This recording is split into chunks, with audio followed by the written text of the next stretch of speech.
But to put it plainly, just remember to keep the main thing the main thing.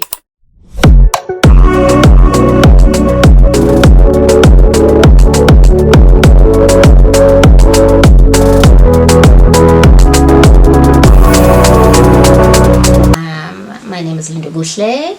You can comment below and let me know who you are and how you ended up here. So today we're going to be discussing the 2022 academic year. So I know a lot of people have, just graduated or are going to be graduating high school. A lot of people are trying to go back to school as adults. And yeah, the application season is here. Applications are open and bursary applications are open as well. So, act on it, act now. The sooner the better. And don't count yourself out for the upcoming year. You might not be certain about where you want to go or what exactly you want to do, but it's good to just get some applications out anyways. The things that you're leaning towards, the things that you feel yourself being drawn towards, apply for those. Apply at several places if you can. It's always better to have more options than less when it comes to the new year. And especially I want to encourage people to apply for bursaries. I know it's quite tedious. It's a lot of paperwork, sometimes it's essays, a lot of documentation, but honestly, it's worthwhile. Bursaries have changed lives, they continue to change lives, and I would definitely encourage you to start looking now. Schedule a time where you're going to do your national benchmark test in BT. And then also, my other recommendation is that you make personally, because I've become a fan of spreadsheets, I would make a Excel spreadsheet or one on Google Docs, or take a journal, whatever, something that you keep, and write down a list of all the places you want to apply and the closing dates. Also, make sure to note certain programs have different dates, such as medicine. So if you're going to be applying for med school, keep an eye out on those dates specifically. University admin gets quite clogged up. It gets very busy, especially towards the end of the year and towards the end of the application season. So the sooner you start, the better off you are.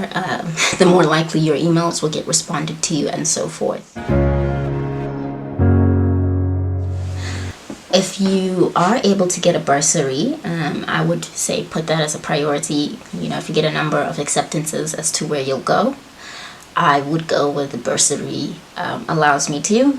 It's really wonderful to study without any financial burdens. And, things might be great at home, but, life is very hectic. And, things could be great one year and not the next year. So if you have an opportunity to get a bursary that will pay for your studies, go for it.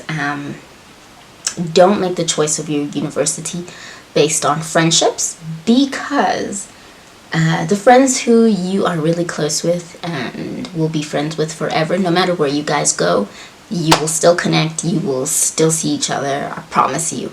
But the friends who, and this is not to say they're bad people, but the people who you choose to go to school with in the same place, you might not even speak to them in the next year.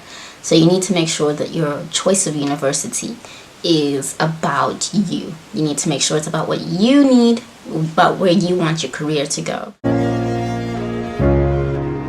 My other recommendation is that you apply for res. I know it's kind of cool to live off campus and with your friends, but to put it plainly, just remember to keep the main thing the main thing. You're going to university to study, and in that first 1 or 2 years, you're probably away from your family in a different place, kind of really on your own for the first time, and being in a good res community can make a world of a difference between being well adjusted and struggling. There are so many things that you'll be going through, and having your accommodation as a secure place is really, really, I think that's the best thing you can do for yourself. Third year, fourth year, you can always move out, move in with your friends if you guys, or move in alone if you can. Even if if your parents want to put you in accommodation by yourself in first year, I would say seriously consider trying res, starting off with res and then moving on. It's just a really great foundation for friendships, for studying, for joining societies and being involved. Although you are at university to study, the community that you build there is also very important. That network is going to be the network you carry into the working world.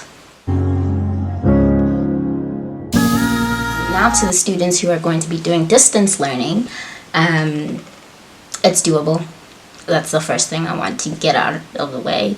I've done university both in campus and I've done it both distance learning as well.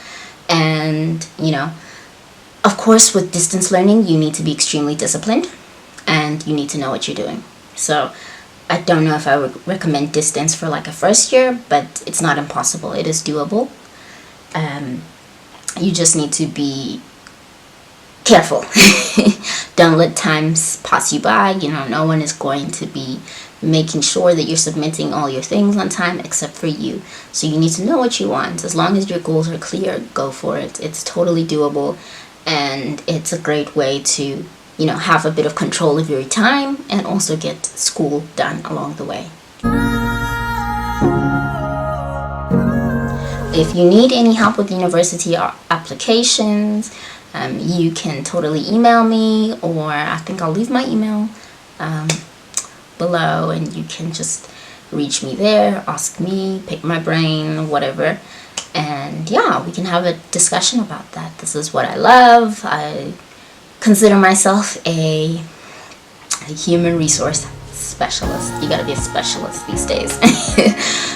But I really love helping people get on the right career path and actualize their potential in whatever they see themselves doing or whatever they need to be doing.